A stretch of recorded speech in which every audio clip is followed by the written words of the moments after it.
Yeah, let's bring in News Corp Europe correspondent, Sky News contributor Sophie Elsworth. Thanks for joining us, Sophie. Look, this is not a surprise, is it? The anti-Israeli, pro-Palestinian movement we've got from the Irish community and Irish politicians has been probably stronger than even most other European countries. It has indeed, Chris. It's been very strong. And there's been a difficult relationship between the two nations. But this is just the latest development in it, Chris. But it's incredibly concerning that they're now looking at situations like this of changing the names of things and trying to rewrite the history books. And I think really, Chris, this is fraught with danger once they go back and start doing this. And we know last year that Israel closed its embassy in Ireland, and there has been a difficult relationship between the two. But this is just another issue between the two nations, and we know that Ireland has been very anti-Israel. Yeah, well, it's sickening for somebody with, ties to Ireland like I have. I've always been proud of my Irish connections. It's very shameful to see the way the Irish government and the Irish people have really treated Israel. It's shameful and it's hateful. And Haim Herzog here to try and sort of cancel a historical figure like that.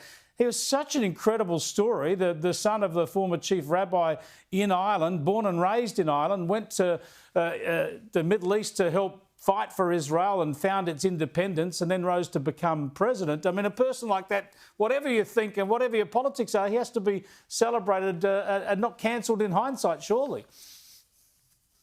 Well, you'd think that would be the case, Chris, but unfortunately now this is happening more and more with these situations where activists, government, activists, councils, activist politicians, I guess, are making these moves to try and change these parks. And the momentum is building, the momentum to change names is becoming more commonplace around the world when they look back and go, we should change that. We don't like what this person did, or we don't like what's happening now.